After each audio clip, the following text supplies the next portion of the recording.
Setelah itu kita berjanji, tadi pagi, esok hari atau lusa nanti, Garuda bukan burung perkutut, sang saka bukan sandang pembalut.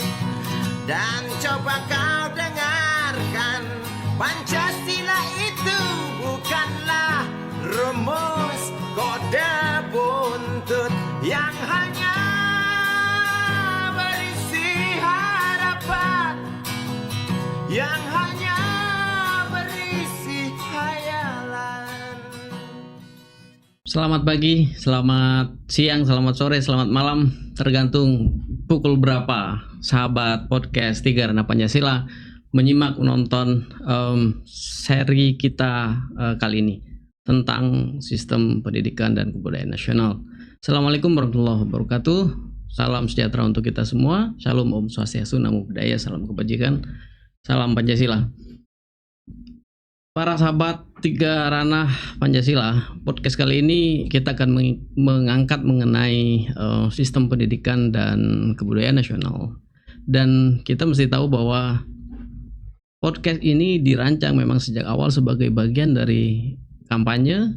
Di satu sisi, di sisi yang lain ini memberikan space atau ruang kepada para intelektual untuk berbicara. Makanya podcastnya jargonnya adalah saatnya cendekiawan bicara. Jadi secara umum sebenarnya podcast Tiga Rana Pancasila ini adalah dalam tanda petik ruang bersama kita gitu ya, untuk kemudian kita membicarakan begitu banyak hal yang itu krusial, signifikan, penting, fundamental bagi tata nilai, tata kelola, dan tata sejahtera dalam kehidupan berbangsa dan bernegara kita. Sehingga harapannya dengan situasi yang lebih baik pada Tiga Rana itu, kita akan menuju satu bangsa yang kita impikan bersama, yaitu bangsa yang berdaulat, bangsa yang merdeka, bersatu, berdaulat, adil dan makmur, sebagaimana menjadi sasanti dari atau jargon ya dari Aliansi Kebangsaan.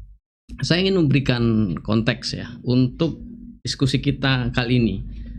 Sebelum nanti kita menghadirkan dua tokoh, dua ahli, dua pakar yang sangat kompeten untuk berbicara mengenai topik ini, saya ingin memberikan konteks awal bahwa kita hari ini sedang menghadapi satu fase politik hukum di mana pemerintah sedang menyusun satu revisi Undang-Undang Sistem Pendidikan Nasional yang di dalam bayangan penyusun perubahan Undang-Undang Sisdiknas itu, pendidikan nasional itu dipisahkan dari kebudayaan nasional. Jadi proses yang sekarang sedang berlangsung adalah proses penyusunan revisi Undang-Undang Sisdiknas, dan segera akan menyusul kemudian Undang-Undang tentang Sistem Kebudayaan Nasional. Tentu saja Undang-Undang Sisdiknas itu dibayangkan untuk menjadi semacam undang-undang payung atau omnibus law atas paling tidak beberapa peraturan perundang-undangan yang sekarang kita punya. Beberapa diantaranya Undang-Undang Sisdiknas, yaitu yang itu mendasari tata kelola pendidikan nasional kita, Undang-Undang Nomor 20 tahun 2023. Kemudian ada Undang-Undang Guru dan Dosen, ada Undang-Undang Pendidikan Tinggi. Bahkan dibayangkan itu juga akan mengcover revisi dari penyelenggaraan pendidikan oleh pesantren, karena kita punya undang-undang tentang pesantren. Dan pada saat yang sama kita sebenarnya punya satu regulasi yang mendasar juga tentang pemajuan sistem pendidikan nasional, yaitu undang-undang yang dibayangkan nanti setelah Undang-Undang Sisdiknas ini akan ada satu peraturan perundang-undangan yang itu menjadi undang-undang payung untuk sistem kebudayaan nasional kita. Nah, untuk membincang mengenai sistem pendidikan dan sistem kebudayaan nasional, bersama kita sudah hadir dua tokoh yang rasanya tidak perlu lagi untuk saya kenalkan. Cuman kalau saya tidak perkenalkan diri, beliau kalau saya tidak memperkenalkan dua beliau itu, salah satu tugas sebagai host nanti gugur. Salah satu tugas adalah memperkenalkan narasumber. Maka narasumber yang akan hadir pada sesi ini adalah Bapak Ponco Sutowo. Pak Ponco, selamat siang Pak Ponco. Selamat siang. kemudian Kang Yudi Latif, Kang YL, selamat siang Kang Yudi. Selamat siang Hari.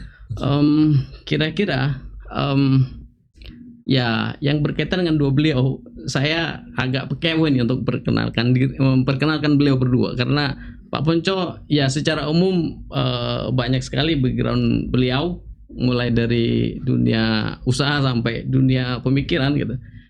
Kang Yudi juga demikian, kesibukannya luar biasa. Kang Yudi kita tahu adalah kognitariat Pancasila yang paling tekun saya kira di Republik ini. Hingga kini saya paling tidak belum menemukan kognitariat Pancasila yang setekun beliau. Nah, secara spesifik beliau berdua pada kesempatan kali ini akan membincang mengenai pendidikan dan kebudayaan. Saya ingin mulai dari satu pertanyaan sangat basic Pak Ponco dan Kang YL soal bagaimana sebenarnya filosofi pendidikan kita, sehingga nanti kan kita mesti berangkat dari filosofi untuk kemudian kita belajeti beberapa hal teknikal yang berkaitan dengan pendidikan nasional kita dan kemudian kebudayaan nasional kita. Karena kalau kita bicara soal filosofi pendidikan, kita tidak boleh tidak juga harus bicara tentang filosofi kebudayaan. Maka proses hukum, proses politik, mekanisme di DPR itu kan kelanjutan saja dari perbincangan. Idealnya ya perbincangan mengenai filosofi itu. Silakan Pak Ponco, pertama kali bicara soal filosofi pendidikan dan kebudayaan itu. Jadi begini, sebelum kita bicara mengenai filosofi pendidikan, saya kira salah satu kelemahan kita adalah kita belum pernah merumuskan visi kebudayaan kita. Kita menaruh visi kebudayaan terlalu sempit, hanya sebagai ekspresi budaya seni. Selalu dia kalau bicara budaya seni paling jauh barangkali benda-benda kuno gitu ya, gitu.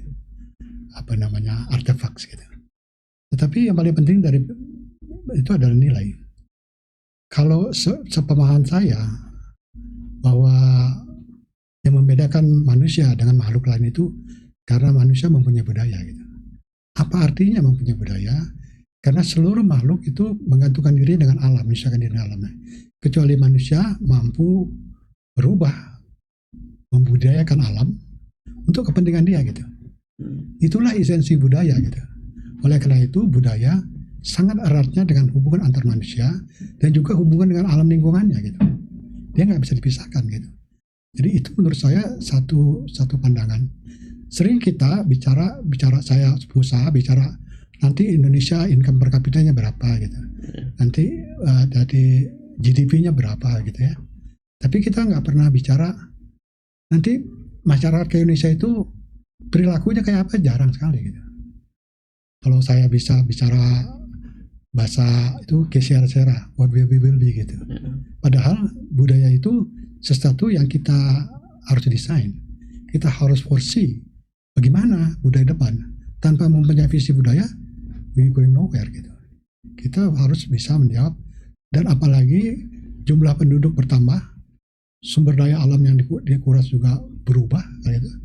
Kita mesti tahu sebagai basic manusia bagaimana kita menangani masa depan itu.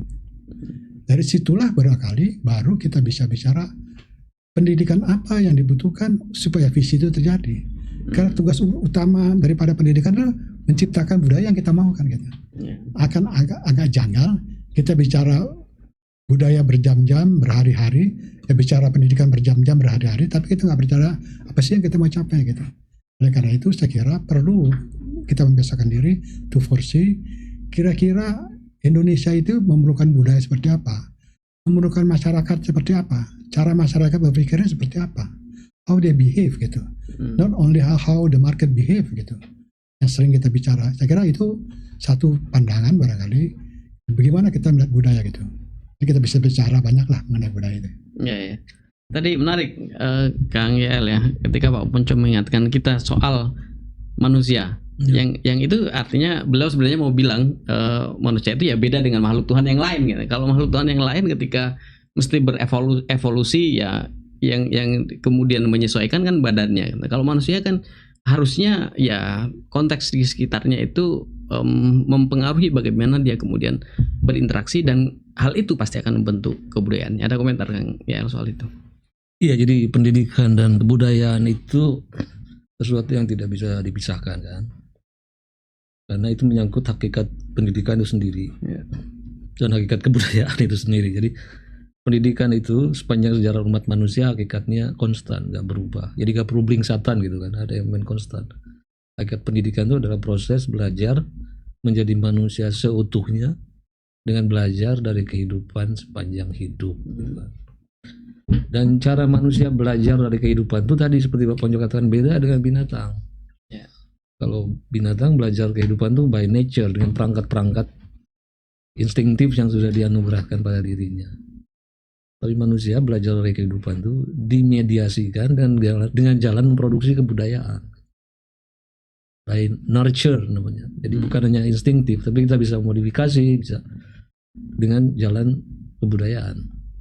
Nah, apa itu kebudayaan kan gitu?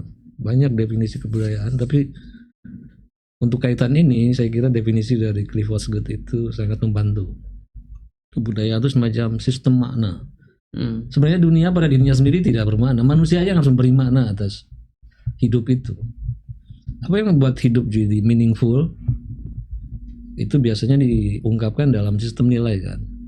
Pertama orang tahu apa yang baik dan yang buruk, itu namanya nilai etis. Harus tahu mana yang benar dan yang salah, itu nilai ilmiah atau nilai logis. Tahu mana yang pantas dan tidak pantas, itu namanya nilai estetis. Tahu mana yang maslahat, mudarat, kreatif, non kreatif, itu namanya nilai pragmatis. Dan semuanya itu kemudian dipancarkan oleh namanya nilai spiritual yang bisa membedakan manusia mana yang gelap, mana yang terang, mana yang tersesat, mana di jalan yang benar, itu namanya spiritual. Nah, keseluruhan sistem inilah yang disebut dengan sistem budaya. Nah, makanya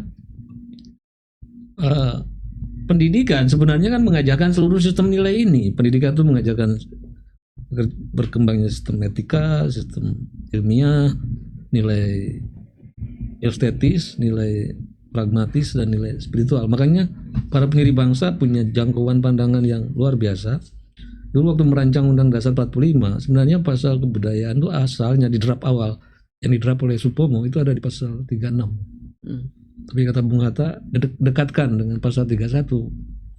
Karena dia bilang sebenarnya apa yang diajarkan dalam pendidikan itu ya kebudayaan.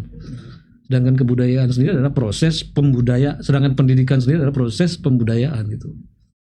Nah, jadi sebenarnya di sini semua apa yang kita sebut sekarang sebagai deep learning itu dimulai dari pemahaman tentang hakikat pendidikan dan hakikat budaya gitu.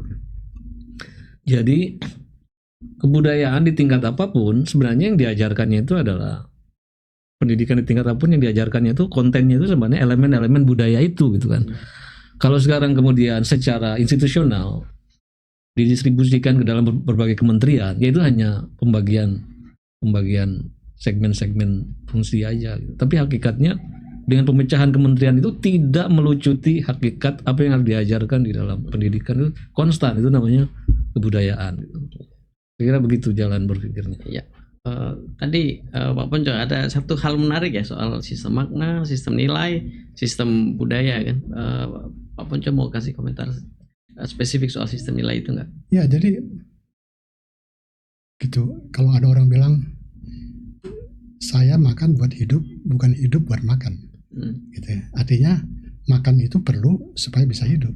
Tapi hidup jangan difungsikan atau hanya untuk makan gitu. Oleh karena itu hidup untuk apa gitu? Itu yang harus manusia diberi hidup itu kan ibadah ya. Harus berbuat sesuatu, harus yang dicita-citakan. Itu yang menjadi menurut saya tadi Yudi katakan dengan sistem makna gitu. Jadi kita mau jadi manusia yang seperti apa gitu. Itu kalau diri sendiri gitu. Tapi sebagai bangsa kita juga harus meluruskan bangsa ini mau jadi bangsa seperti apa gitu. Yang bisa mencapai. Kita menjadi bangsa itu punya cita-cita, yaitu yang ada di dalam Pembukaan Undang-Undang 45 yang disebut mereka bersatu, berdaulat, adil dan makmur. Agar itu bisa terjadi, ada perlu cara berpikir yang menuju ke situ. Itu tidak tiba-tiba terjadi gitu, prosesnya. Kita selalu sering mengambil jalan pintas seolah-olah. Kalau mau jadi itu terus seolah-olah politiknya harus begini, institusinya harus begini gitu. Jadi nanti kita berdebat soal politik soal institusi, tapi kita tidak pernah menyesuaikan perdebatan itu dengan apa sih yang kita mau capai. Gitu. Makna apa sih, bangsa seperti apa sih yang kita mau bangun, kan itu sebetulnya. Jadi sering kita tiba-tiba berubah cara kita melihat persoalan, terlalu fokus. Kita hanya lihat pohon ini kayak apa, tapi hutannya kita nggak pernah lihat. Yeah. Itu yang menurut saya perlu kita review kembali cara kita menilai gitu. Jadi tadi saya kira pendidikan dan kebudayaan itu satu koin yang mata uang sama. Kebudayaan itu jauh lebih besar dari pendidikan. Pendidikan itu proses pembudayaan begitu. Ya. Jadi kesimpulan sangat awalnya ini kesimpulan sangat basic. Belum kita sudah kesimpulan. Kesimpulan sangat awalnya adalah bahwa pendidikan tidak bisa dipisahkan dari kebudayaan, kan begitu. Iya. Dan tadi Pak Ponco menegaskan dengan satu kalimat yang saya yakin Gen Z pasti akan sangat paham itu, bahwa pendidikan dan kebudayaan itu ibarat satu mata uang dengan dua sisi. Jadi dia dua sisi dari satu koin yang sama pada dasarnya, sehingga setiap upaya untuk memisah itu pada dasarnya sesuatu yang mesti kita koreksi. Nah, pada bagian itu saya minta komentar dari Kang YL dulu ya, soal bagaimana sekarang pendidikan dan kebudayaan itu secara politik berusaha untuk dipisahkan dari sisi regulasi, tetapi ada soal teknikalitas pemerintahan juga, di mana hari ini pemerintah ini memisahkan kelembagaan pendidikan. Bahkan pendidikan itu ada pendidikan tinggi, pendidikan dasar dan menengah, dan ada Kementerian Kebudayaan sendiri yang berdiri sendiri. Jadi tuntutannya jangan-jangan bukan hanya soal philosophical, Kang Yudi, bukan hanya soal filosofis, tetapi soal teknikalitas pemerintahan. Nah, bagaimana kita mesti mendayung di antara, di satu sisi ada ada aspek filosofis bahwa pendidikan dan kebudayaan itu dua hal yang sebenarnya tidak bisa dipisahkan, tetapi di sisi yang lain pemerintahan ini punya kehendak untuk memisahkan. Kita tahu pasti akan ada pemisahan nomenklatur, ada pemisahan anggaran, akan ada pemisahan tugas dan fungsi. Nah, bagaimana saran Kang Yudi soal ini, soal pendidikan dan kebudayaan yang tidak bisa dipisah, tetapi kelembagaan yang bisa dipisah seperti yang terjadi pada pemerintahan ini? Iya, pertama rejim pendidikan kita tuh sudah lama tersesat. Tersesat dengan ukuran yang sudah kita kemukakan tadi. Bahwa pendidikan itu satu proses pembudayaan, dan pembudayaan itu artinya bagaimana membuat peserta didik itu harus bisa menentukan apa yang membuat hidup ini meaningful. Sedangkan eksekusinya di dalam rejim pendidikan kita kan sesuatu yang meaningful dengan sistem yang kompleks itu diredusir ke dalam skor kan gitu. Jadi yang dinilai dari anak itu langsung, misalnya bahkan sejak PAUD, apakah seorang tuh bisa tulis, baca, ngitung gitu kan. Tapi tidak ditanamkan misalnya dasar-dasar menjadi manusia baik itu apa. Nah, ya. Dan mestinya karena pendidikan itu adalah intinya adalah, kalau kita ringkas sebenarnya pendidikan itu kan bagaimana menjadi manusia baik lah. Apa itu baik? Kata Aristoteles, sesuatu dikatakan baik itu kalau sesuai dengan tujuannya gitu. Anjing yang baik itu bisa menjaga tuannya. Kalau jam yang baik menunjukkan ketepatan waktu. Kalau manusia baik apa? Manusia baik adalah manusia yang bisa memenuhi dan mengembangkan potensi-potensi kemanusiaannya itu kan. Dengan potensi-potensi kemanusiaan yang berkembang itu tadi, akibatnya manusia bisa menjadi manusia etis, menjadi manusia yang ilmiah, menjadi manusia estetis, manusia kreatif, manusia spiritual. Jadi kan itu keutuhan manusia. Tanpa etika, ya seperti dikatakan Al-Quran, manusia itu seperti binatang sebenarnya. Bahkan bisa lebih buruk dari itu gitu kan.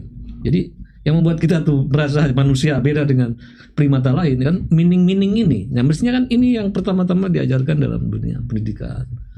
Nah, selama ini kita tahu pusat perhatian kita di dalam rejim pendidikan hanya soal-soal yang berdekatan pada nilai-nilai yang bisa dikuantifikasi saja gitu. Kita itu kalau angka 80 itu disebut nilai gitu. Kalau itu skor gitu. Padahal bagaimana orang berbuat etis itu kadang-kadang tidak bisa diukur dengan kuantifikasi gitu kan. Nah, Ki Hajar kemudian menyimpulkan sebenarnya kalau kita ingin mengembangkan pendidikan yang berbudayaan itu berarti apa yang dia harus diajarkan dalam pendidikan itu adalah budi pekerti. Tapi pengertian budi pekerti dalam Ki Hajar itu lebih luas ketimbang pengertian hari ini. Kalau pengertian hari ini kan budi pekerti artinya sopan santun gitu. Ya. Tapi beliau katakan budi itu ya budaya itu sendiri. Budi itu pikiran, perasaan, kemauan, cipta, rasa, dan karsa. Aspek batin, aspek jiwa dari manusia. Sedangkan pekerti adalah aspek luarnya, aspek tenaganya. Keterampilan, keprigelan, kecakapan, kesehatan fisik. Jadi budi pekerti itu proses bersatunya yang batin dan yang lahir yang membuat manusia bisa mengembangkan nilai kebaikan, keindahan, kebenaran, baik, benar, dan indah itu. Jadi harus diolah di dalam pendidikan itu. Dari budi pekerti itu muncul pertama adalah olah pikir. Olah pikir berarti logika, matematika, literasi itu harus dikembangkan. Kedua, olah rasa, baik rasa yang sifatnya estetik atau kayak rasa spiritual, rasa empati. Nah, saya lihat di rumusan Dikdas membedakan antara rasa dan hati gitu. Loh, gimana sih itu? Sebenarnya dua hal yang sama. Mau rasa di sini mau rasa yang sifatnya empati, rasa estetis, rasa spiritual, alat-alat perlengkapannya sama, aspek emotif dari manusia, otak kanan dari manusia. Kemudian olah karsa, karsanya semacam imajinasi, kreativitas, ya, visi itu karsa kehendak, kemauan, will, etos kerja, gitu. Dan akhirnya adalah olahraga di sini dalam arti bukan hanya tenis atau apa, tapi bagaimana mengolah ketangkasan fisik, keprigelan, kesehatan jasmani itu kayak dulu kayak zaman Athena itu kayak gimnastik apa semua. Ya, jadi itu semua harus diajarkan di dalam pendidikan. Manakala kemudian pendidikan tuh mengerucut pada aspek-aspek satu aspek saja, misalnya dimensi cenderung di kita itu kan aspek kognitif, aspek logis saja, aspek olah pikir gitu. Olah pikir pun di level terendah kan. Karena kalau pakai taksonomi Bloom itu di levelnya memorizing gitu kan, nggak sampai pada level tertinggi yaitu kreativitas. Jadi seperti saya katakan, kita sudah lama keliru di dalam trajektori rejim pendidikan kita itu karena tidak sesuai dengan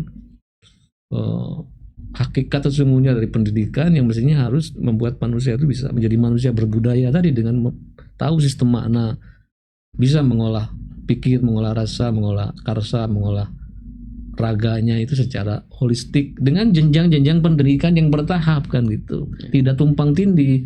Apa yang harus diajarkan di tingkat PAUD, apa yang diajarkan di tingkat taman kanak-kanak, apa yang diajarkan tingkat sekolah dasar, dan itu kan mengikuti gerak tumbuhnya pohon gitu. Kita tuh kadang-kadang apa yang diajarkan di jenjang-jenjang pendidikan tuh sering berulang, tidak tahu prioritas masing-masing jenjang itu gitu. Nah, ketika itu belum selesai baru masuk ke persoalan tata kelola pendidikan itu sendiri yang sekarang dikembangkan, dan ini menurut saya kulminasi dari kekacauan tata kelola pendidikan.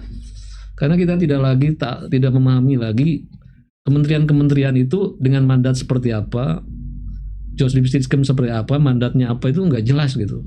Ada kementerian yang tidak punya mandat mengurus pendidikan tapi malah dikasih pendidikan, proyek pendidikan. Ada yang mestinya digarap oleh Kementerian Dikdasmen malah dilimpahkan pada Dikti. Ada yang mestinya bukan urusan Kementerian Kebudayaan tapi digarap oleh Kementerian Kebudayaan, mestinya itu di Dikdas atau di Dikti, misalnya penulisan sejarah itu. Itulah saya kira yang terjadi hari ini, baik secara konseptual maupun dalam operasionalisasi tata kelolanya makin gak keruan gitu pendidikan kita ini. Ada dua kalimat yang agak-agak tadi ya. Pertama soal sesat pikir sistem pendidikan itu keren menurut saya Pak Ponco. Yang kedua, kekacauan tata kelola pendidikan, itu dua hal yang menurut saya mesti kita dalami lebih lanjut. Tapi sebelum ke sana, ada tadi ya satu narasi kunci dari Kang Yudi soal pendidikan kita itu mengalami pendangkalan. Kita mestinya bicara soal value, tapi belakangan ya bukan belakangan, sejak awal kita nggak melihat value itu as value seperti yang kita bincang dari tadi, tapi lebih ke soal skor misalnya. 80 itu baik, 90 baik, itu dikuantifikasi kemudian. Nah, ini kan sesuatu yang bermasalah ya. Tapi di sisi yang lain kita melihat ada Dikdas lah paling tidak ya, belakangan menggencarkan istilah deep learning. Nah, saya ingin komentar dari Kang Yudi soal itu. Tapi sebelum ke Kang Yudi, saya ingin Pak Poncong berikan catatan soal pendangkalan tadi yang disebut oleh Kang Yudi. Dan saya pikir juga. Saya kira ada satu masalah pendidikan kita, manajemennya kacau, tata kelolanya kacau. Karena kenapa tata kelolanya kacau? Karena rujukannya nggak ada, tidak memakai rujukan. Itu saya kira permasalahan kita. Kita tahu ada masalah di manajemen begini. Pendidikan itu harus dilakukan oleh banyak orang. Gitu. Tapi si perancang itu tidak tahu bagaimana mendistribusikan pekerjaan itu. Seolah-olah kalau dia yang putusin, dia juga yang harus kerjakan gitu. Di dalam manajemen modern itu sudah lama ditinggal gitu. Seorang arsitek tuh nggak pasang batu bata, itu urusan kontraktor gitu. Tapi kontraktor nggak ada arsiteknya, yang nggak jadi rumahnya kan begitu. Jadi pembagian ini yang menurut saya tumpang tindih gitu. Seolah-olah kalau gini, pendidikan tuh biayanya 20%, tapi di badan pendidikan lah yang di bawah saya itu nggak sampai 20%, yang lainnya ada di departemen lain. Itu menurut saya sesat pikir itu. Seluruh budget pendidikan itu harus dikelola oleh satu orang, dalam arti kata bagaimana makainya. Pelaksanaan disuruh sama orangnya silahkan gitu. Jangan seolah-olah kalau pelaksanaan nggak di diri dia, itu bukan urusan dia. Itu yang saya mau bilang, kesalahan dari sistem manajemen gitu. Kalau kita lihat di tentara yang paling sederhana, tentara itu kalau perang, panglima itu kasih tahu mau perang kemana gitu. Tapi yang memelihara resource itu kepala staf. Gitu. Dulu dalam pelajaran manajemen matrix yang saya pelajari itu, panglima itu kata kunci gini, what and when itu urusan panglima, how and who itu urusan kepala staf gitu. Ini di pendidikan kita nggak bisa itu, what and when, how and who-nya campur aduk gitu. Karena apa? Kita nggak punya filosofi bagaimana cara kaidah-kaidah yang harus, maunya kemana sih kita ini. Ini yang barangkali menurut saya kekacauan itu timbul karena masalah manajemen gitu. Orang Indonesia itu cerdas-cerdas gitu. Salah satu masalah yang barangkali harus kita hadapi hari ini gitu. Setelah dijajah 350 tahun, kita ini bangsa yang minder gitu. Gak percaya diri gitu. Lihat orang bikin gini, kita ikut. Lihat orang bikin gitu. Padahal kita punya pikiran-pikiran yang genuine gitu. Para founding father bikin MPR, itu genuine itu MPR. Tidak kapitalis, tidak komunis, tidak totalitarian, tidak liberal gitu.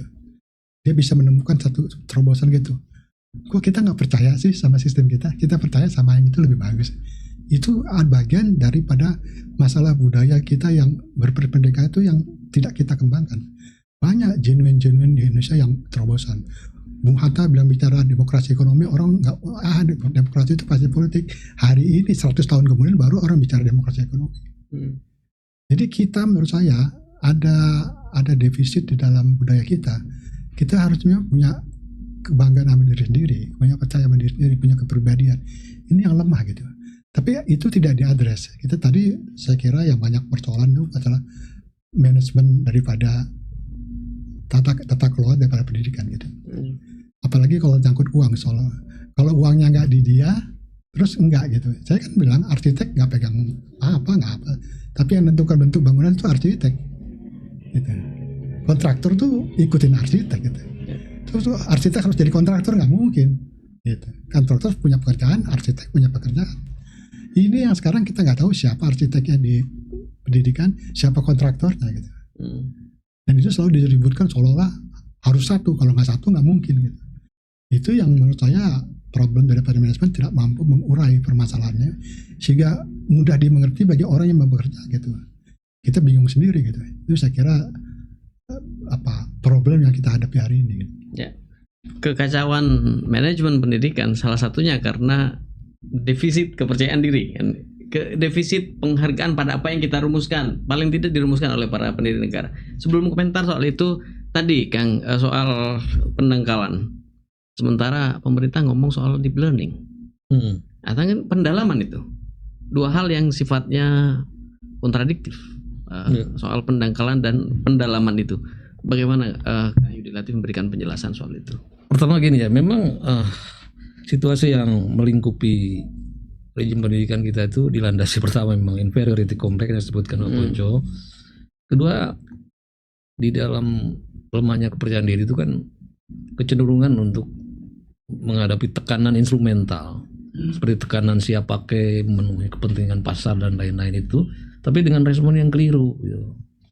Karena meskipun kepentingan industrial itu sampai kapanpun tidak bisa dipasok dengan tenaga siap jadi dari dunia pendidikan. Dunia pendidikan tidak dirancang untuk memasok manusia siap pakai. Kenapa? Karena kalau kita menyiapkan batu bata, begitu permintaan market bergeser, berarti dia tidak berguna lagi dong jurusan itu. Jadi kalau begitu dunia pendidikan itu mandatnya bukan menyiapkan siap pakai namanya batu bata, tapi tanah liat. Kalau tanah liat yang disiapkan, apapun permintaan dari market, manusia dengan sendirinya bisa mengadjust, menyesuaikan dengan permintaan, bisa memiliki daya namanya elastisitas dan plastisitas untuk terus mengadaptasikan diri sesuai dengan permintaan, karena dia sudah dilengkapi dengan kapasitas-kapasitas dasar itu gitu. Berarti link and match itu bukan hanya jadi supplier. Iya bukan, tapi menyiapkan kondisi kapasitas manusia yang terus-menerus bisa mengupgrade dirinya, memperbaharui dirinya untuk terus-menerus menyesuaikan diri dengan perkembangan zaman, dan itu harus datang dari dalam. Dari proses pembinaan yang memberikan kapasitas-kapasitas dasar gitu. Makanya tiap jenjang pendidikan itu memberikan kapasitas dasar itu. Di tingkat PAUD memberikan kapasitas menjadi manusia baik, bagaimana etika akhlak baik. Pendidikan dasar memberikan dasar-dasar menjadi manusia pembelajar gitu kan. Menulis, membaca, menghitung, menutur. Tingkat menengah dasar-dasar pengetahuan umum gitu kan. Baru di pendidikan tinggi menjadi manusia yang generalis sekaligus spesialis kan gitu. Nah ini dasar-dasar ini harus diselesaikan. Nah kalau dasar-dasar fundamennya ini kuat, orang itu dengan sendirinya bisa menyesuaikan diri dengan keperluan-keperluan itu gitu. Jadi pendidikan bukan seperti pabrik, yang hanya memenuhi barang jadi tertentu yang untuk produk tertentu aja, tapi dia harus terus-menerus bisa menyiapkan manusia-manusia yang punya daya elastisitas dan plastisitas dengan tadi kecakapan-kecakapan dasarnya itu dipenuhi. Jadi misalnya bukan berarti kalau sekarang eranya AI gitu, lalu muncul kan pikiran sejak SD kasih pelajaran coding gitu. Nggak begitu cara logical thinkingnya nggak begitu. Tapi justru bagaimana dasar-dasar supaya anak-anak itu punya curiosity untuk belajar device baru dan lain-lain itu. Ya. Nah, deep learning itu sebenarnya juga bukan sesuatu perkara baru. Ya. Jadi tadi hakikat pendidikan itu konstan, kemudian fungsi pendidikan juga konstan. Fungsi pendidikan itu sepanjang hayat ya menciptakan manusia yang unggul dalam pengetahuan, unggul dalam keterampilan, unggul dalam karakter gitu loh. Deep learning itu pendekatan. Nah, pendekatan pendidikan itu kalau kontennya itu tidak berubah, konteksnya berubah. Kontennya apa? Kontennya itu yang namanya pendidikan tuh, pendekatannya itu adalah kalau istilah Ki Hajar Dewantara kan pendidikan itu harus membuat orang mengerti, merasa, melakoni, mengerti, merasa, melakukan. Nah dengan jargon deep learning hari ini yang dipopulerkan, mindful, nah itu kan sebenarnya mengerti gitu loh.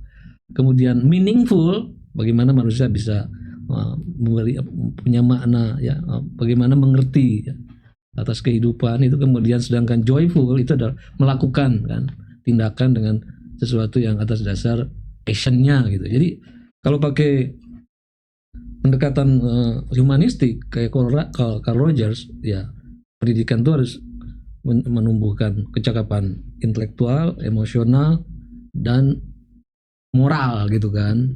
Jadi unsur-unsurnya itu tetap. Oleh karena itu, karena yang dibidik oleh pendidikan itu bukan hanya intelektual kognitif, tapi ada moral, ada emosional, mengerti, merasa, melakoni, maka prosesnya itu tidak bisa misalnya belajar dengan hanya multiple choice gitu. Yeah. Tapi harus lewat pergulatan manusia dengan passionnya, pergulatan manusia dengan preferensinya, pergulatan manusia dengan meaning tadi yang kita sebutkan, dan itu sesuatu yang deep. Nggak bisa hanya dilihat dari hanya sekedar menghafal, tidak bisa dilihat hanya sekedar hanya menghafal terus kemudian membaca, tapi lewat juga experiential learning gitu kan. Itu kalau pakai konstruktivis ya. Merasa tadi itu experiential learning kan mengamalkan itu, melakukan. Ya sebenarnya deep learning bukan suatu istilah baru, ini secara pendekatan yang lama tapi dengan nama baru. Tapi konteksnya memang berubah. Dulu misalnya belum ada teknologi digital, sekarang ada teknologi digital. Dulu misalnya anak-anak itu harus belajar semua di ruang kelas misalnya. Sekarang bisa dengan Zoom gitu. Fungsi kelas bisa flip, bisa bergeser. Misalnya kalau dulu hal-hal yang teoritik itu diajarkan dalam kelas, hal yang praktek katanya di pekerjaan rumah. Justru sekarang kan sebaliknya dengan device baru itu, justru kalau hal yang teoritis bisa lewat Zoom, nggak harus bertatap muka. Justru fungsi kelas di depan itu adalah bisa melakukan hal-hal yang tidak bisa dari jarak jauh, yaitu untuk melakukan hal-hal kerja bersama, proyek-proyek perubahan bersama, membentuk karakter bersama, itu di dalam kelas. Jadi konteksnya memang bisa berubah. Tapi ketika berubah konteks pun, seperti diajarkan oleh para ahli pendidikan, jangan fokusnya terlalu pada device-nya. Tetapi bagaimana membuat device itu bisa justru jadi fungsional. Makanya katanya pada masa ketika hampir semua hal bisa didigitalisasi, justru penentunya itu hal-hal yang tidak bisa didigitalisasi. Jadi device ini produktif atau tidak produktif bukan hanya kecakapan teknis, tapi di-drive oleh hal yang tidak bisa didigitalisasi, yaitu apa? Etika gitu kan, etos kerja, intuisi dan lain-lain. Jadi pusat perhatiannya jangan hanya pada codingnya gitu loh, tapi pada justru literate teknologinya tapi tidak memadai. Kalau dia ingin deep, maka bagaimana supaya kapasitas anak untuk menggunakan device itu bisa meaningful, bisa produktif, dibimbing oleh aspek-aspek yang tidak bisa digitalisasi. Maka tetap saja pengajaran moral, pengajaran etika, estetika, etos itu menjadi penentu. Gitu. Konten tetap, konten tidak berubah, tapi konteks berubah. Teknologi salah satu yang sekarang mewarnai kehidupan kita. Device semakin mudah diakses oleh anak-anak kita, bahkan ada banyak sekolah yang pembelajarannya udah tidak pakai lagi buku, tapi menggunakan device tertentu dari merek tertentu. Ya tablet misalnya dan segala macam itu ya. Pak Ponco ada komentar spesifik soal teknologi? Teknologi begini, teknologi kita merasa sangat kita butuhkan gitu. Tapi kita lihat teknologi itu cuma satu sisi. Teknologi sebagai produk, komputer ya gitu. Tapi kita tidak pernah membicarakan prosesnya teknologi itu. Adanya komputer itu bagaimana sih tiba-tiba ada komputer? Proses ini mesti bagian dari pendidikan kita. Proses teknologi itu harus ada di dalam sistem pendidikan kita supaya kita belajar prosesnya. Tidak belajar kepada benda wujudnya gitu. Nanti kalau benda wujudnya berubah karena kita nggak ngerti prosesnya, kita nggak bisa benda baru gitu. Tapi kalau kita mengenal prosesnya, benda itu berevolusi, kita bisa ngikutin. Nah, pendidikan kita tidak diajarkan prosesnya gitu. Kita diajarin cuma produknya akhirnya aja gitu. Sekarang siap kerja gitu. Saya suka ketawa siap kerja. Terus yang mempekerjakan siapa? Dia mau kerja di mana gitu. Kita perlu kan orang itu siap hidup apapun tantangannya sebagai manusia, dia tahu cukup dengan tantangan gitu. Tadi bicara kata digital itu manusia jangan diajarin yang bisa repeatable, karena itu bisa di-replace oleh digital gitu, ya. Yang cuma repeatable gitu. Kalau gitu jangan diajarin yang repeatable dong. Yang tidak repeatable, yang harus menentukan kemana kita harus pergi itu kan budaya, itu way of thinking, itu yang harus diajarkan. Gitu. Jangan diajarkan cuman teknik-teknik aja, tadi produknya gitu, prosesnya nggak pernah diajarin gitu. Jadi nanti dia tiba-tiba produknya nggak laku, mati dia, bingung gitu. Karena dia tidak mengalami proses. Manusia itu kan berevolusi gitu, berevolusi. Dia tambah banyak, jumlah penduduk manusia bertambah banyak. Berarti tantangan yang harus dihadapi bertambah banyak gitu. Jangan kita mengajarkan, jadi kalau istilah dalam militer itu, jangan pernah mempersiapkan perang, bersiapkan menghadapi perang yang sudah lewat gitu. Jangan sampai kita mendidik anak-anak kita untuk masalah yang sudah lampau gitu. Kita mesti bisa predik masa depan kayak apa, anak itu bisa memisahkan masalah di situ. Yang kita juga belum tahu bisa merumuskannya gimana gitu. Disitulah barangkali yang harus kita pahami, mempersiapkan orang untuk menghadapi masa depan. Jangan lihat hari ini gitu. Terus vokasional yang ini itu mau siapin 19 juta lapangan kerja. Terus yang jadi pengusahanya siapa? Nggak disiapin. Dia mau kerja di mana gitu. Saya mau bilang, kalau kita mempersiapkan orang untuk siap kerja, itu artinya kita menyiapkan rakyat kita suruh jadi kuli. Bukan jadi pemilik, jadi kuli gitu. Kalau jadi kuli buat apa merdeka? Virus VOC aja pegang kita. Kenapa kita mesti sibuk-sibuk merdeka? Kalau mau cuma jadi kuli, kita mesti jadi pemilik, bukan jadi kuli dong. Gitu. Nah, persiapan untuk itu yang perlu, imajinasinya, cara berpikirnya, yang kita mesti rangsang untuk dia berkembang. Itu yang menurut saya sekarang ini kita tiba-tiba karena inferior complex itu tiba-tiba kita tuh have to serve the world gitu. Kita enggak, kita conquer the world, jangan kita serve the world gitu. Itu barangkali gitu. Conquer the world bukan artinya kita merajalela gitu, tidak. Tapi kita itu mandiri gitu. Kita bisa ke depan.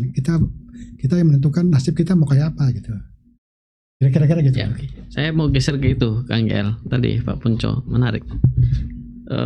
Jangan sampai kita dunia pendidikan itu hanya melahirkan para kuli agar kita nggak jadi bangsa kuli gitu. Kita harus jadi bangsa pemilik gitu. Kira-kira begitu. Itu gimana pendidikan itu bisa membuat kita menjadi bangsa pemilik instead of bangsa kuli? Ya itu tadi, kembali ke hakikat pendidikan tadi, kita harus menciptakan manusia berkebudayaan itu, yang nalar, nurani, semua prasyarat kemanusiaannya itu tumbuh. Jadi jangan disetting hanya sekedar alat perkakas bagi industri. Dan Indonesia bukan hanya rantai terakhir dari pasokan kapitalisme internasional kan. Kita harus keluar dari jaring-jaring itu. Tapi kalau mindset kita cuma ingin menyiapkan pekerja, ya seumur-umur kita akan menjadi pemasok suku cadang baik kepentingan kapitalisme internasional. Ya, tapi kalau mentalitas tadi itu kita olah, bagaimana menciptakan manusia kebudayaan yang cipta rasa, karsa, ya, daya spiritualnya tumbuh, dia kan jadi manusia merdeka yang akan selalu tahu menempatkan dirinya di dalam semesta ini gitu. Dan ini punya best praktis, pengalaman praktisnya ya. Saya ini pernah studi, misalnya kalau bandingkan lulusan sekolah vokasi, ya sekolah kejuruan dengan sekolah menengah umum gitu, dan masuk ke pabrik, di tahun pertama anak-anak lulusan sekolah vokasi itu lebih unggul.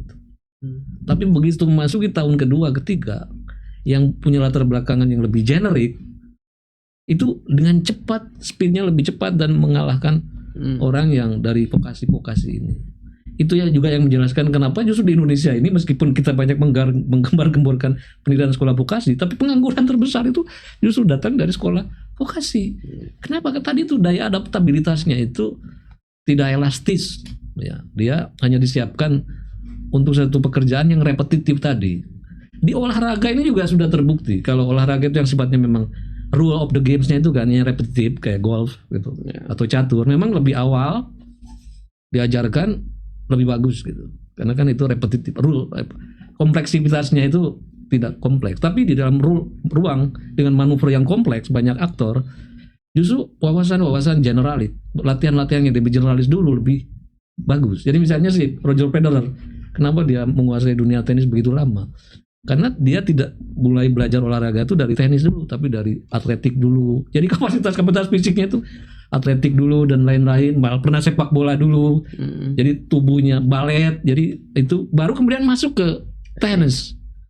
Jadi tenis kan permainan dengan rule yang kompleks. Jadi orang pemukul itu kan bisa membohongi, bisa beda kan. Kalau golf kan hanya lubangnya jelas kan. Nah, di dalam satu ruang hidup yang kompleks, itu manusia harus memiliki tadi kemampuan melihat hutan secara keseluruhan atau melihat berbagai kapasitas dasar itu diberikan dulu. Baru kemudian hal-hal yang sifatnya teknis, kecakapan spesifik diberikan di kemudian gitu. Begitu. Kalau kita lihat dari perspektif kebijakan pendidikan kan tadi yang dibincang oleh Kang Yudi, sebenarnya ya sudah lama kita ini kan pernah bikin jargon SMK bisa. Sekarang deep learning itu kelihatan kebijakan pendidikan kita itu sebenarnya tidak punya cara pandang yang sangat holistik, fundamental gitu ya, tentang what to do gitu, tentang apa yang harus dikerjakan. Nah, itu semakin membuat apa namanya ya, kita ini sebenarnya bisa nggak sih dalam waktu ya menengah lah Pak Ponco, nggak pendek, dalam jangka menengah kita mengambil kebijakan yang itu bisa kembali ke basic fundament kita, bahwa kita itu harus menjadi makhluk pendidikan yang berkebudayaan. Ya gini, oleh karena itu kalau menurut saya pendekatannya, mulailah kita membuat visi budaya dulu. Karena visi budaya itu akan memberi tuntunan bagi visi pendidikan. Tanpa punya visi budaya, kita nggak akan mendidik. Jangan sampai kita mendidik anak itu kayak binatang sirkus. Dia cerdas, gitu. Tapi begitu sirkusnya berubah, dia nggak bisa apa-apa gitu. Yang kita perlukan kan peradaban itu diajarkan. Gitu. Peradaban itu diajarkan. Memanusiakan manusia itu yang kita ajarkan, filosofi. Kita nggak usah yang muluk-muluk, yang sederhana-sederhana aja gitu. Supaya anak itu punya visi gitu.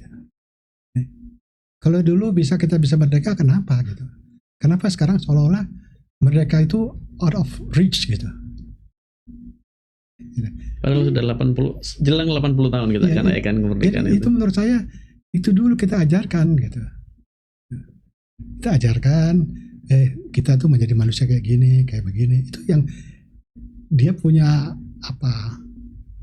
Modal spiritual kita gitu. Kita itu terlalu terpaku dengan apa? Modal keterampilan saja. Modal spiritual kita itu lemah gitu. Padahal kalau saya dari keluarga tentara itu yang begitu masuk yang dilatih pertama itu spiritual, nggak ada dilatih fisik. Yang dilatih itu spiritualnya gitu.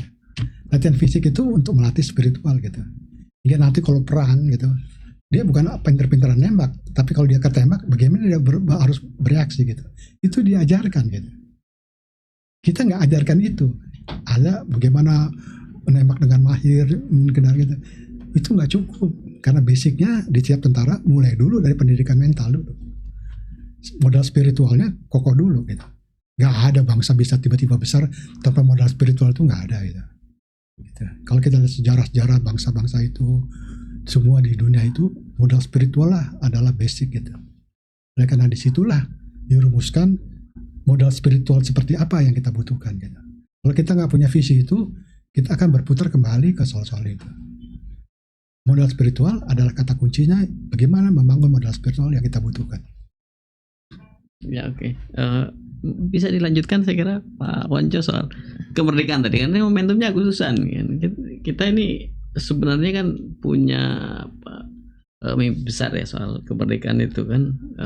Pendidikan ya harus bisa menjabarkan itu. Nah sekarang bagian terberat dari kemerdekaan kita di bidang pendidikan.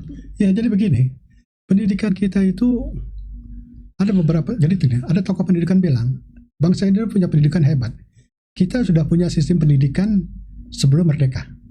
Ada Ki Hajar, ada apa yang di Sumatera itu, ada dua lagi gitu yang tokoh-tokoh Ayu Tanam, yang tokoh-tokoh pendidikan yang ada sebelum kemerdekaan gitu. Jadi kita sebetulnya bangga kita punya sistem pendidikan gitu. Tiba-tiba kita setelah merdeka, dalam birokrasi kita mengambil birokrasi zaman penjajahan gitu. Mental penjajahan itu harus dirubah, nggak boleh pakai SOP itu. Karena birokrasi kita kan, kita meniru aja dari penjajah kita dulu bikin apa, sekarang bikin apa. Itu yang harus dirubah dulu menurut saya, supaya kita bisa maju ke depan. Dan kita punya pemikir-pemikir yang jenius kok untuk itu. Cuman kita mesti yakin ke arah sana gitu. Nggak mungkin tiba-tiba kita bisa jadi besar tanpa itu. Nah, semangat itu yang perlu dijadikan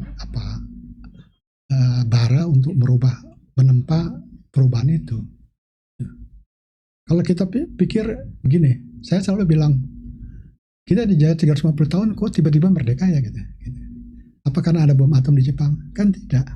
Karena ada Budi Utomo lah. Waktu bom atom itu ada kecepatan gitu. Bom atom itu hanya opportunity. Tetapi thinkingnya ada di Budi Utomo. Kalau nggak ada Budi Utomo, bom atom meledak di Jepang, tetap aja kita nggak merdeka gitu. Yeah. Ya. Disinilah yang selalu katakan, cendekiawan itu tugas Anda. Gitu. Kalau 100 tahun yang lalu, 120 tahun yang lalu, Budi Utomo punya kelompok cendekiawan, masa sekarang nggak ada sih? Masa udah kelar tugas cendekiawan? Cendekiawan ada pikiran-pikiran gerakan dong, gitu. Jangan cendekiawan ikut minder gitu, inferior. Wah saya cuman ini, saya cuman itu. Ya. Sibuk sama titelnya, nggak sibuk sama kinerjanya gitu. Sibuk sama titelnya itu satu PR, tapi sekarang sibuk cari jabatan juga, Pak Poncol. Ya, artinya dia tidak menghargai kecendekiawanannya dia. Ya. Gitu. Dia masih takut sama masalah-masalah, seolah-olah kalau nggak ada titel, nggak ada jabatan, dia nggak cendekiawan gitu. Cendekiawan, yang mau pakai titel nggak pakai titel, tetap aja dia sama. Gitu. Itu saya kira tantangan yang harus kita address. Cendekiawan, kamu di mana hari ini? Ya. Banyak hal Kang Yudi Latif ya yang harus kita kerjakan, tapi pemerintah ini kan ya mereka ada durasi 5 tahun, paling cepat kan 10 tahun. Kalau harus suggest gitu ya, apa yang mesti dikerjakan pada bagian-bagian tertentu ya, konkretnya kita bilang bagian terlemah yang bisa dikerjakan oleh pemerintahan ini untuk diatasi dan kemudian dikuatkan pelan-pelan gitu dalam waktu yang ya menengah atau pendek. Iya, jadi dimanapun di muka bumi memang pendidikan yang berhasil itu pendidikan yang bisa, rejim pendidikan yang bisa mempertahankan keberlanjutan gitu. Jadi pendidikan itu bukan satu proses yang pendek kan. Jadi harus ada program keberlanjutan. Justru di kita ini perilakunya itu setiap menteri berganti dan kebijakan itu, sehingga tidak pernah bisa melahirkan sesuatu yang wujudnya itu tidak jelas gitu, berubah-ubah terus. Termasuk misalnya dulu ada ujian nasional, kemudian dihilangkan, sekarang diadakan lagi kan.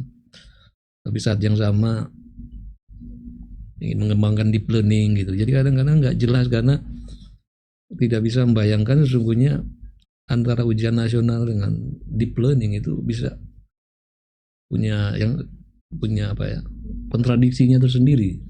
Karena kalau deep learning kan menekankan pada proses pergulatan siswa dengan apa passionnya, apa preferensinya, dengan kedalaman maknanya gitu kan, yang tidak bisa diukur hanya oleh kuantitas-kuantitatif tadi. Sedangkan UN itu biasanya lebih pada justru pertanyaan-pertanyaan yang sangat permukaan, yang sangat kognitif, sangat kuantitatif, dan percaya kan nanti itu deep learning dan UN itu dalam prakteknya itu akan bertentangan di Indonesia. Nanti guru-guru kalau ada lagi UN gak perlu lagi tuh sama proses pergulatan siswa, itu lebih menyiapkan ujian, karena kalau nanti nilai ujiannya tidak baik pasti dianggap gagal pendidikan itu kan. Ini kan gimana ini merekonsiliasikan dua pendekatan yang bisa saling menegasikan, itu tidak clear di dalam wawasan berpikirnya itu. Kemudian apa ya ya jadi di mana-mana sebenarnya gini, memang di undang-undang Sisdiknas itu kan ada ketentuan negara ini harus punya satu sistem pendidikan nasional. Tapi sebenarnya di situ kan ditekankan sebenarnya Kementerian Pusat itu, Kementerian Pendidikan itu hanya merumuskan kurikulum dasarnya saja.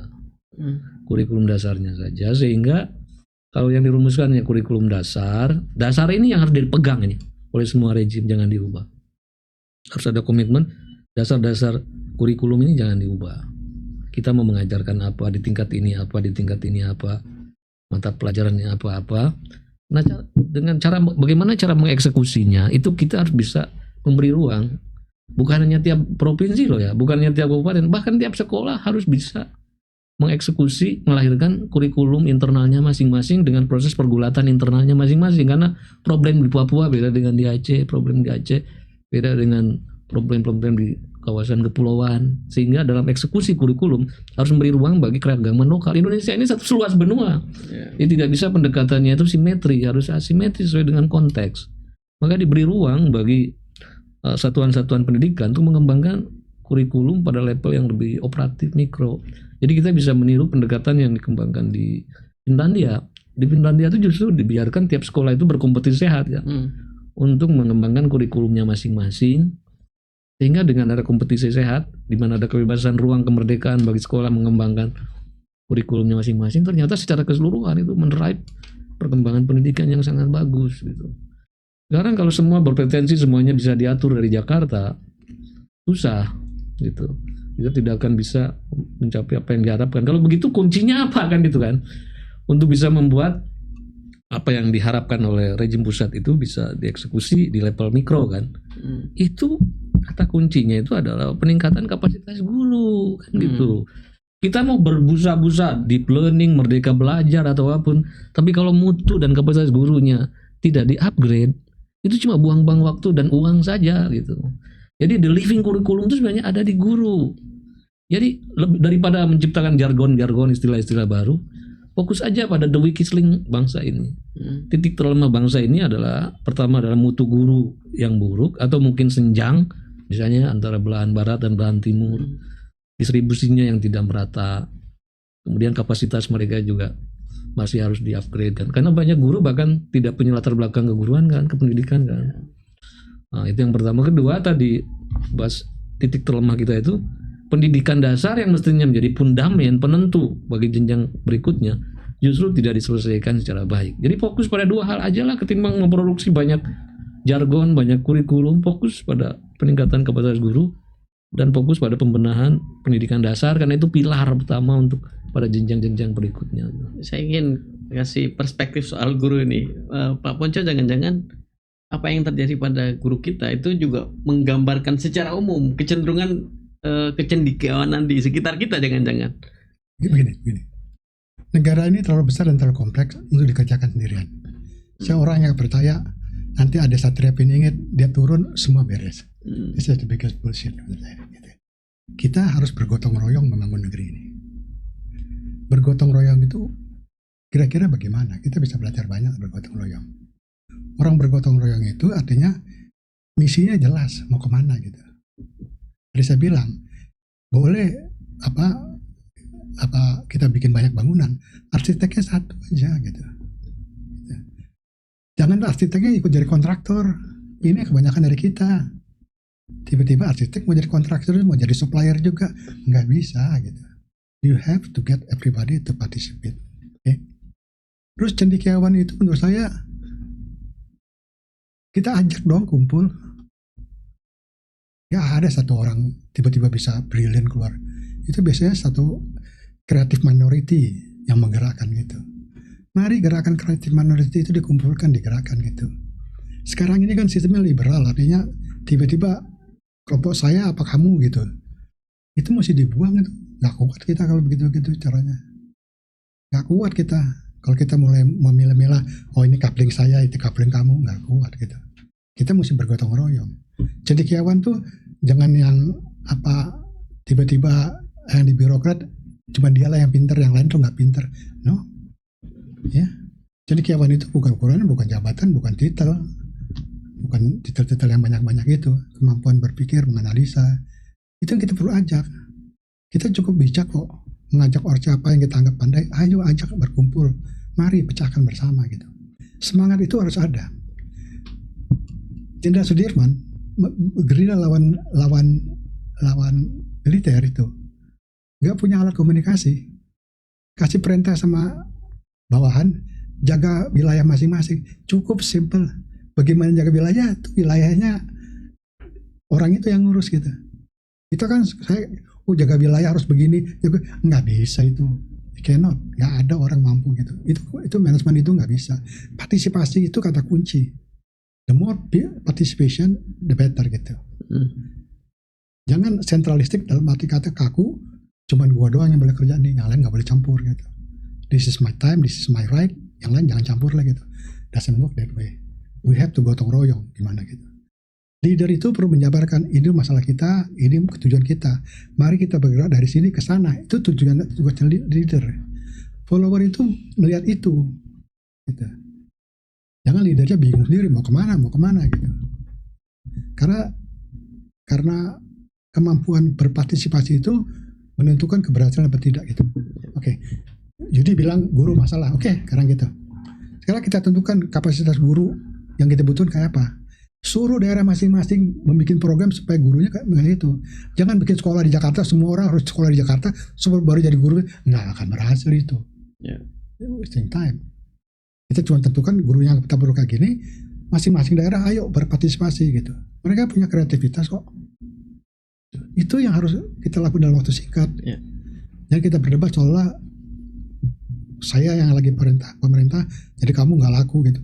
Itu nggak ada tembok begitu. Kita going nowhere gitu.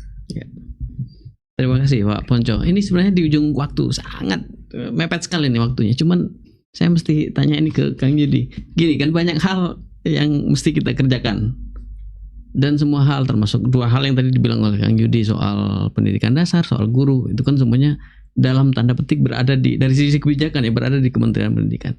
Saya ingin 1 menit 2 menit Kang Yudi bicara soal dalam konteks itu apa yang mesti dikerjakan oleh Kementerian Kebudayaan agar mereka tetap bisa kerja gitu. Itu spesifik soal suggestion untuk Kementerian Kebudayaan dalam konteks perbincangan kita kali ini ya. Tadi Pak Ponco sangat awal sudah mengatakan bahwa ya rumuskan dulu sistem kebudayaan untuk bisa mendrive sistem pendidikan nasional gitu ya. Tapi pertanyaannya, apa sih sebenarnya dalam konteks spesifik teknikalitas Kementerian Kebudayaan yang bisa mereka kerjakan hari ini di tengah persoalan pendidikan yang sebenarnya itu banyak hal bisa dikerjakan oleh Kementerian Pendidikan. Instead of penulisan, tadi disebut oleh Kang Yudi, sibuk dengan penulisan sejarah gitu ya. Apa sih yang sebenarnya bisa dikerjakan oleh Kementerian Kebudayaan? Iya, saya kira pertama gini, kita nih jangan terlalu belingsatan segala sesuatu harus mengikuti tren global, tren market, tren-tren teknologi, tapi fokus pada hal fundamental yang konstan. Jadi kan pendidikan itu ada elemen-elemen yang konstan yang harus dipenuhi. PAUD apa yang harus diajarkan, di SD apa yang harus diajarkan, itu fokus pada hal fundamental pada setiap jenjang itu harus dijaga betul gitu. Karena sebenarnya lagi apapun kita itu tidak bisa, pendidikan itu tidak bisa dan tidak dalam kapasitas untuk terus menerus merespon satuan-satuan tantangan gitu. Karena kan pendidikan nggak mungkin, karena kita tidak akan pernah tahu apa yang akan terjadi. Tapi siapkan, jadi istilahnya bukan hanya threat based tapi capacity based. Yeah. Kalau menginventarisir tantangan repot kita, capacity based aja kita perkuat. Nah oleh karena itu menurut saya betul literasi teknologi itu penting, literasi AI itu penting, tapi kan sebenarnya kan not all good thing come together. Tidak semua hal yang perlu itu bisa di-deliver langsung ya. Jadi kita harus pilih prioritas.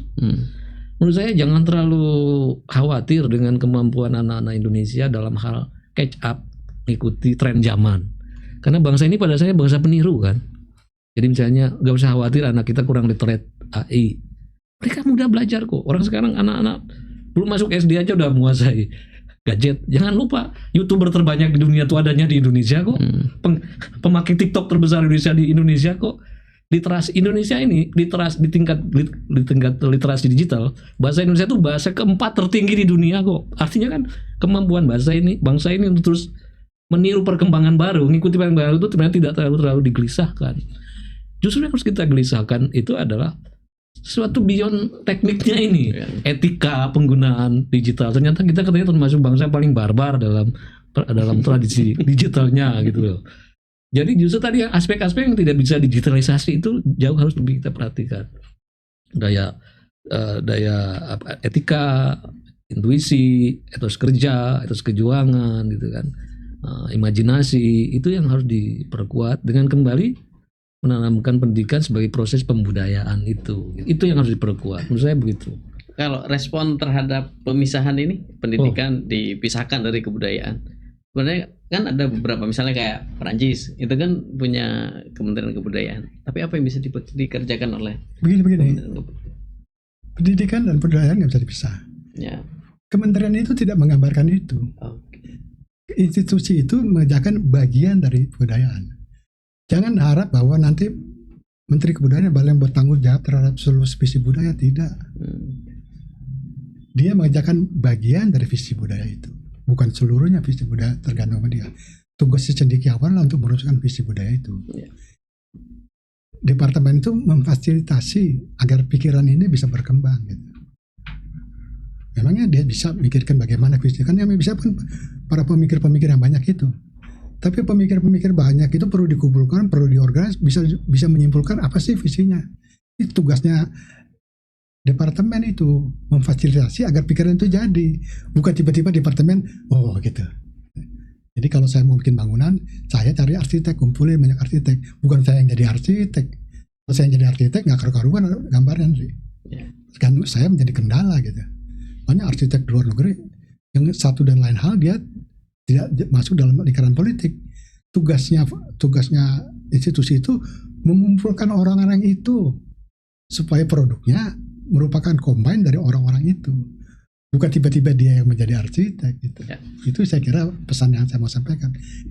Institusi itu tugasnya mengumpulkan semua pikiran untuk dirumuskan menjadi satu, bukan dia yang jadi perumus. Ya. Gitu. Jadi begini, Mas Ali, kita ambil satu contoh yang sederhana gitu dalam soal kelembagaan institusi. Yang bertanggung jawab menjaga negara ini kan TNI. Tapi apa TNI sendiri bisa menjaga Indonesia? Nggak bisa. Yang mampu menjaga Indonesia itu seluruh rakyat Indonesia gitu. Lantas TNI itu ngapain? TNI itu mengorganize, memfasilitasi agar partisipasi rakyat itu bisa efektif. Dengan pengertian seperti itulah kita membangun budaya itu.